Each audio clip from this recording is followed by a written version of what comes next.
नमस्कार, आप देख रहे हैं the times of Republic Bharat news. मैं हूं आपके साथ टिंकू शाह। हमेशा आपको किसी भी प्रकार की इमरजेंसी होती है तब आप डायल करते हैं 112।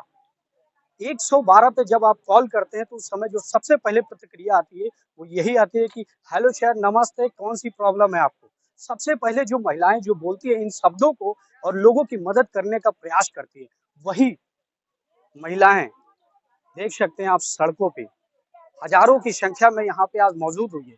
क्योंकि जो हमारी देश की सरकार है, उत्तर प्रदेश की सरकार है, लगातार महिला सुरक्षा, महिला सशक्तिकरण, बेटी बचाओ बेटी पढ़ाओ जैसे तमाम योजनाएं चलाती है। और साथ ही साथ महिला आरक्षण बिल की बात की जाती है इस देश में।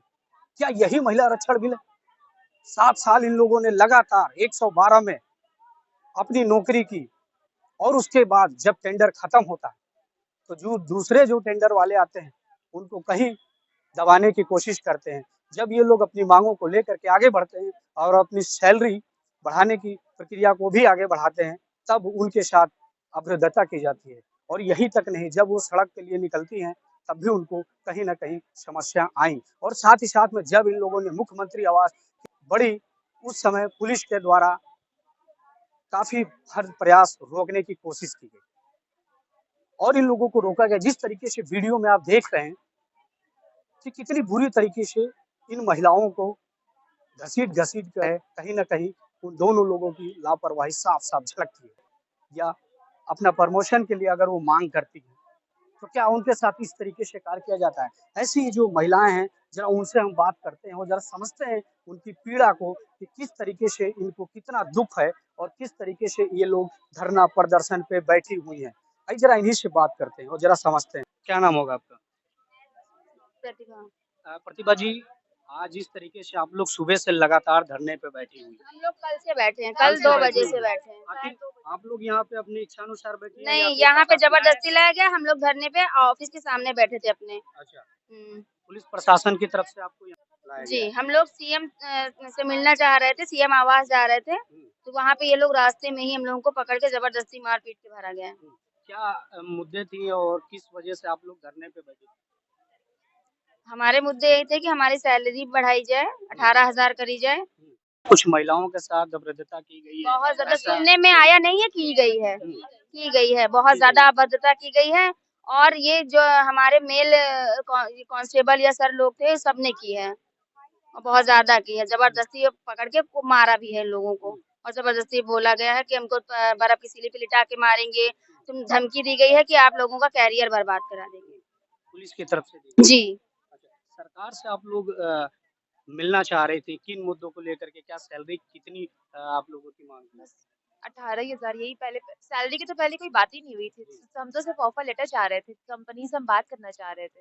जब उन्होंने नहीं कहा, सैलरी तो बाद में आई और अभी तक कोई है भी नहीं सामने बात करने के लिए। क्या कोई आपका जो शीर्ष नेतृत्व है, उनसे कोई किसी प्रकार की कोई बातचीत हुई आप लोग? नहीं, अभी ऐसी कोई बातचीत नहीं हुई है। बातचीत हुई है लेकिन वो लोग सिर्फ अपनी बात रख रहे हैं, हमारी कोई भी बात सुनी नहीं जा रही। कोई भी बातचीत तो कल से कर रहे हैं, लेकिन बातचीत सुनी नहीं जा रही। वो सिर्फ अपनी बातें बता के चले जा रहे हैं। अब वो कह रहे हैं आपको मानना हो तो मानिए, नहीं मानना हो तो कोई बात नहीं।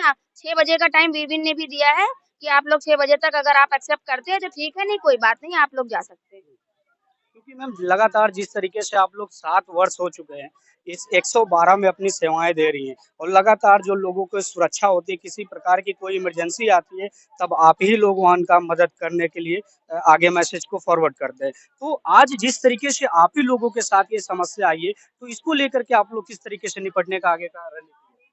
अब आगे हम लोग बैठे हैं, जब तक हमको आश्वासन नहीं मिलेगा या लिखित में नहीं मिलेगा तब तक हम कुछ नहीं आगे बढ़ेंगे, हम ही बैठे रहेंगे। सरकार की तरफ से आश्वासन चाहते हैं? सरकार की तरफ से और डीजीपी प्रशासन हमारे डिपार्टमेंट की तरफ जो है सीनियर है उनकी तरफ से हमें लिखित में चाहिए और दूसरा चाहिए हमें प्रशासन की तरफ से भी चाहिए।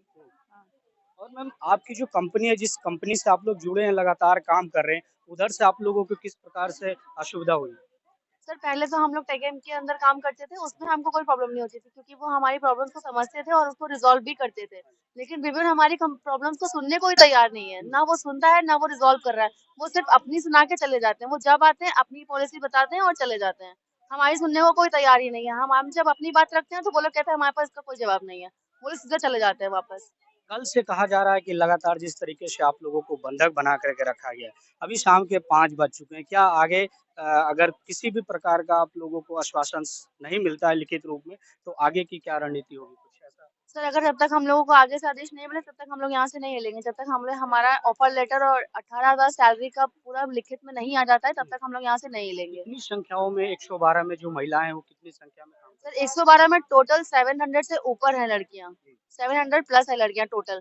अभी यहाँ पर जितनी है वो 300 प्लस है, क्योंकि आधी कहीं आउट ऑफ स्टेशन है, कहीं छुट्टी पे है, कहीं एमएल पे है। सभी लोगों को एक साथ कर दिया गया है? जी, सारी जितनी भी सीओस थी हमारे 112 के अंदर, जितनी भी ऑन द वे थी, ऑन ऑफिस में थी, उन सबको इकट्ठा जबरदस्ती बसों में भर-भर कर मार-पीट कर यहाँ पे लाया गया है।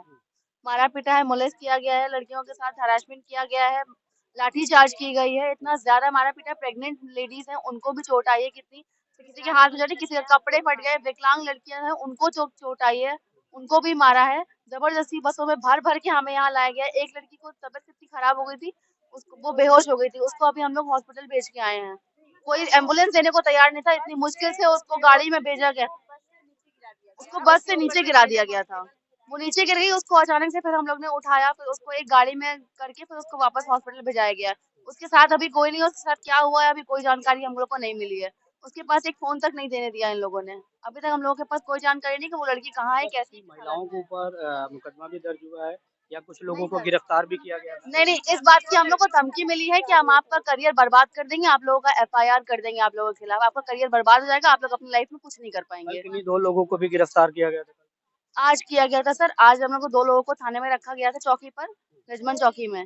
अभी 2 लड़कियां आ चुकी हैं, वो लोग वहां से छोड़ दिया गया है, वो लोग घर आ चुकी हैं, यहाँ आ चुकी हैं वापस। तरीके से 112 में जॉब करने वाली जो तमाम लड़कियां हैं 700 से ज्यादा की मात्रा में है और लोगों को तुरंत 10 से 5 मिनट के अंदर अंदर तुरंत पुलिस प्रशासन के द्वारा सहायता प्रदान की जाती है या फिर किसी भी प्रकार का सरकारी सेवाएं हैं उनको फायदा पहुंचाने का यही काम करती है। आज इन्हीं को कटघरे में खड़ा कर दिया गया है और इनका ये भी आरोप है कि पुलिस के द्वारा इन्हें बंधक बना लिया गया है और 2 लोगों को सुबह गिरफ्तार भी करने के लिए आदेश हुआ है कि 2 लोगों को गिरफ्तार किया है इन लोगों ने प्रशासन की तरफ से। और प्रशासन की आपको बात कर दे तो आप देख सकते हैं पीछे जो हमारे डीसीपी महोदय और भारी मात्रा में उधर भी आप देखेंगे तो प्रशासन यहाँ पे मौजूद है और यहाँ पे जितनी महिलाएं हैं किसी को भी इको गार्डन पार्क से नहीं निकलने की अनुमति है, जैसा इस कहने में आ रहा है। ऐसे ही खास रिपोर्ट देखने के लिए बने रहिए। जय हिंद, जय भारत।